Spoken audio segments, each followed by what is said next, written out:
Hello guys, welcome again to a new recording. As I said, I'll be handling various environmental issues that are of hot discussion globally and also within the country. So now let's go quickly. I want us to talk about carbon credits.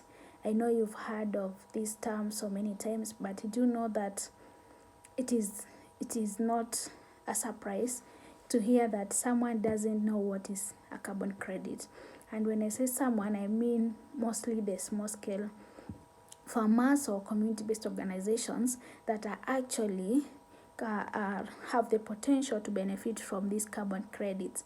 So I want to talk to those people and try to explain briefly what carbon credit is all about and how they can be able to register for carbon credit certificates and be able to earn money. So you cannot describe something without first explaining it. So carbon credit, basically, it is the permission that will allow someone to emit certain amount of carbon dioxide.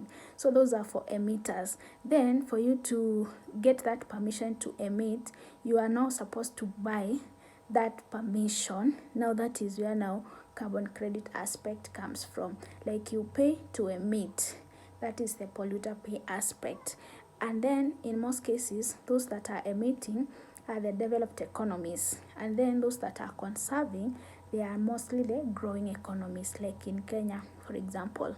So most of the times, or most of our activities do not emit carbon. They preserve the carbon. So we are preserving the carbon, but when you go, for example, to Europe, there are activities or some industries that are doing the activities that are emitting the carbon. So those that are emitting can now come to Kenya and compensate their emission by buying the carbon credit certificates to those farmers that are preserving the carbon. I now believe that we are getting. So if you are doing some projects that are promoting conservation of the carbon within the soil, you can be able to sell them through carbon credit certificates. So now let's go to the next point. Like, I know you will ask, how much does carbon credit cost? How much is it worth? But there is no definite answer for this one because the prices are not fixed. They depend with various factors. Like, for example, there's the issue of supply and demand. Just like any other business, when the demand is very high for the carbon credits, the supply is low. So when the supply is low, the price will go up. So if there is low supply, people are selling the carbon credits, they have the ability to increase the prices. And now that is not fixed. And also another factor is the type of project that you are doing that will help in restoration or conservation of that carbon. For example, projects that are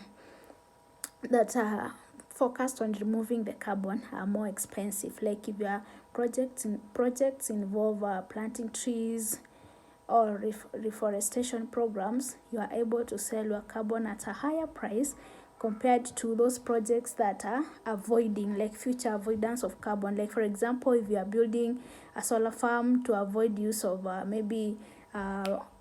petrol or other type of energies, so that kind of carbon may be at a cheaper price compared to those projects that are now focused on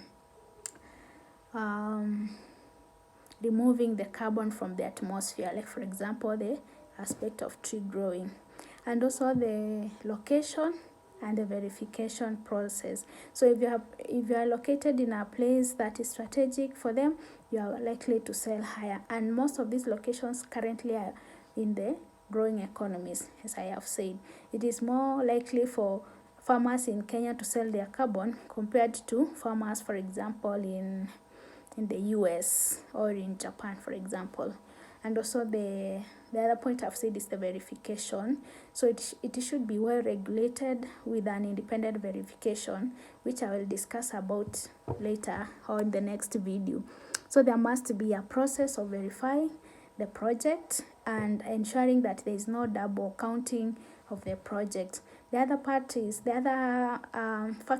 the the permanence, like how long is this project? What is the duration? Most carbon credits will require projects that are 5 years and above, preferably 20 years. Like it should be a long-term project so that it can be able to permanently remove carbon dioxide. And also the type of project, as I have said, like the planting trees and all that.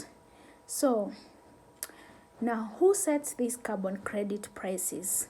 We have two markets. The first one is normally the voluntary market, which it's like companies and individuals which purchase or sell the credits directly to their brokers. And it has a big discussion even now in Kenya, which hopefully I'm going to engage some experts so that we can come and discuss it in detail.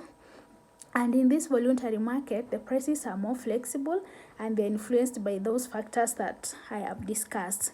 Then we have now the compliance market, which is normally in some regions or countries, they have regulations and that help the companies to reduce their emissions, or they buy the credits. Like for example, the aviation companies, these markets have set prices, or they have a trading system for determining the price.